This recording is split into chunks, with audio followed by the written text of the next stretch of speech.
भैया बताओ, जब से ये भैया घटना भैया एक सेकंड जरा भाई और लोग मत बोलना और अपने फोन साइलेंट मोड पे कर लो। चलो हो गया,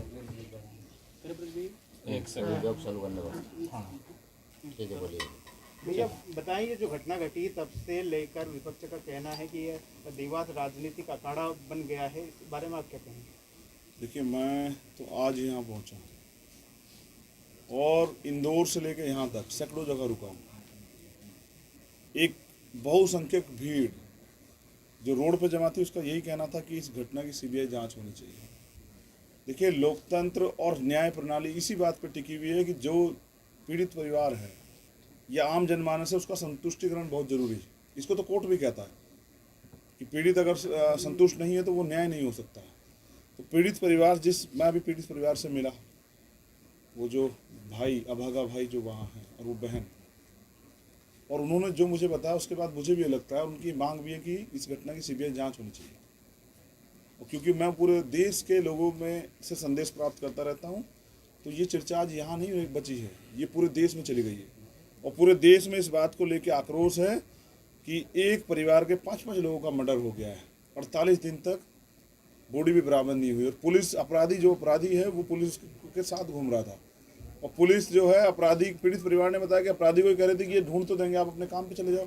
यानी कि इसमें षड्यंत्र है। जिस 48 दिन जहाँ ये सब चीज़ें हुई हों, ऐसे अयोग्य थाना अध्यक्ष पर तो कोई कार्रवाई नहीं हुई, यहाँ के सर्किल अधिकारी को कार्रवाई नहीं। क्या आदिवासी दलित जो हैं ये कीड़े मकोड़े हैं कि इनकी हत्या करना जो है कोई अपराध नहीं है? और अगर 4-5 सामूहिक हत्याएं हो रही हैं तो ऐसे जो अयोग्य पुलिस अधिकारी, उनकी क्या जरूरत है जिनके राज में हो रही है?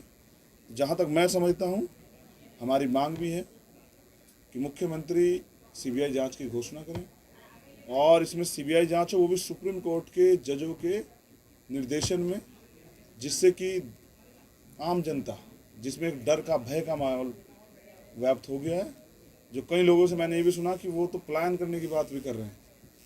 तो ऐसे में तो अगर प्रदेश से लोग प्लान करेंगे तो जाएंगे कहाँ? तो दुखद है। और जो अभी मुझे बताया गया कि मेडिकल रिपोर्ट, सब चीज़ें, मैं इन सब चीज़ों में क्योंकि रहता हूँ लॉयर होने की वजह से, मैं जानता हूँ कि 72 घंटे के बाद तो जीवित व्यक्ति से, जीवित जो है, जो पीड़ित है, उससे पुष्टि नहीं होती बलात्कार की और सब चीज़ों की, और पुलिस उस पर टिप्पणी नहीं कर सकती है। तो हम तो देखते हैं 48 दिन बाद जो बॉडी मिली है, और जिस तरह से वहाँ बताया गया कि भाई वहाँ नमक डाला गया, यूरिया डाला गया, और भी कोई केमिकल शायद डाला हुआ, जिनका इतना अच्छा प्लान था, तो क्यों नहीं वो एविडेंस नष्ट किए होंगे? तो एविडेंस टेम्परिंग का मुकदमा भी होना चाहिए, और सेक्शन 4 का मुकदमा इन अधिकारियों पर होना चाहिए जो यहाँ बैठे हुए चैन से सो रहे हैं। वो परिवार डर के साए में है, तो उस परिवार की सुरक्षा के लिए और सुरक्षा के साथ इस मामले को फास्ट ट्रैक कोर्ट में चलाया जाए, अपराधियों को सख्त से सख्त सजा हो, सीबीआई जांच हो, और जो अधिकारी कर्मचारी इसमें इन्वॉल्व हैं, जिन्होंने न्याय को प्रभावित करने का काम किया, जो नेता इसमें इन्वॉल्व हैं, उन पे भी जो है शिकंजा कसा जाए, जिससे कि मध्य प्रदेश की जनता जो है वो ये समझे कि सरकार में न्याय भी होता है। और अगर ये नहीं होता तो हम ये मान लेंगे कि ये मुख्यमंत्री जो हैं ये आदिवासी और दलित विरोधी है, और ये कभी नहीं चाहता कि न्याय हो आदिवासियों के साथ। ये अपराधियों का जो फोटो वायरल हुआ था क्षेत्रीय विधायक और मुख्यमंत्री के लड़के के साथ में, इसमें आप किस नज़र से देखते हैं?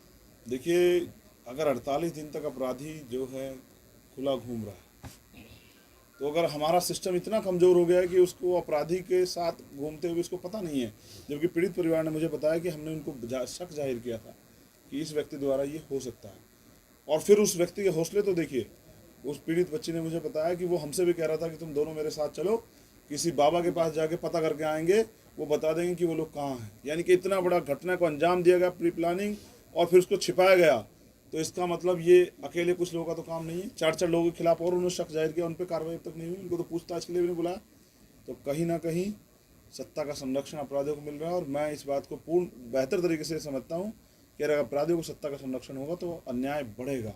कल किसी और परिवार के साथ होगा तो हम ये आज इसलिए लड़ रहे हैं, कल किसी और परिवार के साथ ये ना हो। और ऐसी कानून व्यवस्था क्या फ़ायदा जो न्याय नहीं दिला सकती हो? ये इतनी मोटी मोटी तनख्वाह लेने वाले अधिकारी कर्मचारी किस लिए हैं?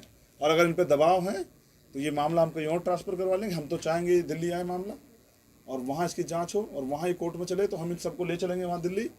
तिहाड़ में, और वो बता रहे हैं आप आरोपी जो है देवास जेल में, ऐसे हीनियस क्राइम के आरोपियों को देवास जेल में क्या, इसको सेंट्रल जेल में रखना चाहिए था इंदौर। तो जिनको सत्ता का संरक्षण है वो तो वहाँ भी मौज में होंगे, मर तो हमारे लोग गए हैं। और मैंने कहा कि वो तेजाब और वो यूरिया और वो नमक जो है उन बच्चों पे नहीं, वो हमारे पूरे समाज के ऊपर फेंका गया है, और हम इसको, इस दर्द को भूलेंगे नहीं जब तक उनको सजा नहीं मिलेगी। आज आपके संबोधन में एक चीज बार बार आई कि मीडिया ने सहयोग नहीं किया, जबकि स्थानीय मीडिया ने ही इस मामले को उठाया। क्या कहेंगे आप? मैं स्थानीय मीडिया का धन्यवाद करता हूं, लेकिन मैं जहां मैं रहता हूं दिल्ली में, वहां अगर नाली का वो भी हट जाए तो भी चर्चाएं होती है, डिबेट होती है। अगर कोई स्टेटमेंट दे तब डिबेट होती है, लेकिन 5 लोगों की हत्या हुई और मेन स्ट्रीम मीडिया चुप है, वो कोई चर्चा नहीं कर रहा है। क्या मानव अधिकार आयोग कहाँ है आज? सारे नेशनल न्यूज चैनलों पर ये खबर चल रही है। महिला आयोग कहाँ है? और अगर चल रही है तो मुख्यमंत्री क्यों नहीं आ रहे? मुख्यमंत्री किसको बचाना चाहते हैं आखिर? क्यों सीबीआई जांच की मांग नहीं कर रहे हैं जब पीड़ित परिवार चाहता है? क्यों उसके ऑर्डर नहीं कर रहे हैं? तो मैं समझता हूं कि मीडिया, जिन मीडिया के साथ धन्यवाद, जो मदद की, जिनकी वजह से हम यहाँ पहुँच पाए, उनका धन्यवाद करते हैं। और जो मीडिया के लोग किसी दबाव में नहीं कर पा रहे, मैं उनसे भी कहता हूँ कि मीडिया की जिम्मेदारी है कि वो इन घटनाओं को जनता के पटल पर रखे और सरकारों से सवाल करे, जिससे कि न्याय सुनिश्चित हो सके। सर, आप उत्तर प्रदेश से बिलोंग करते हैं, तो उत्तर प्रदेश और मध्य प्रदेश में क्राइम कितने, क्या अंतर लगता है आपको दोनों प्रदेश में? नहीं, मुझे लग रहा है कि अयोग्य मुख्यमंत्री जहाँ भी होगा वहाँ तो क्राइम होगा ही।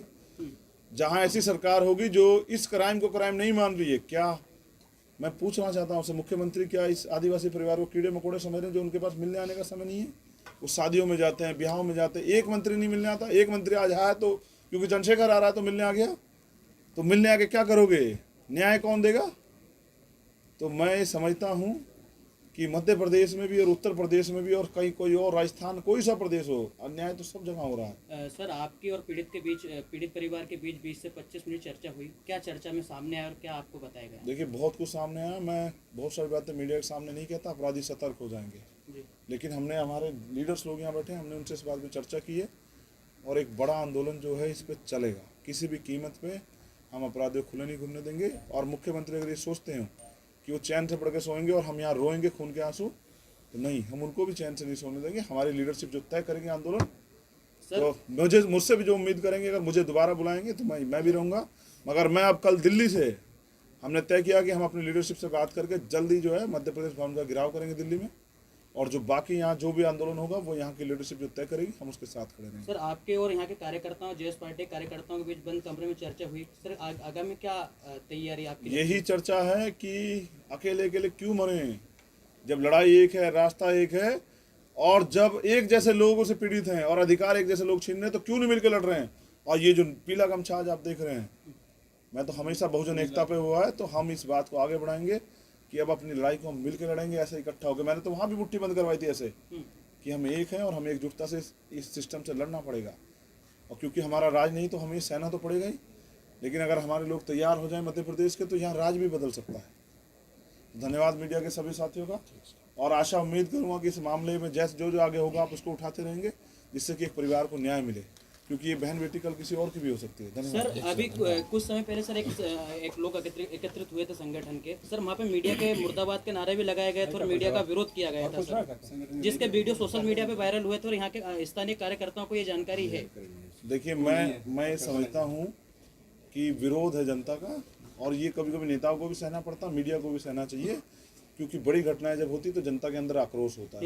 मगर मैं तो धन्यवाद कर रहा हूँ आपका, और मैं दोबारा भी धन्यवाद कर देता हूँ आपके सहयोग के लिए, इस पहल के लिए, क्योंकि सरकार के खिलाफ आवाज़ उठाना, मीडिया के लोग, मैं तो दिल्ली में रहता हूँ, सीबीआई की ईडी वाले आ जाते हैं, इनकम टैक्स वाले आ जाते हैं, आईबी वाले आ जाते हैं, तो मीडिया के लोग जो कर रहे हैं उनका धन्यवाद, जो नहीं कर रहे हैं उनको भी करना चाहिए। ठीक है।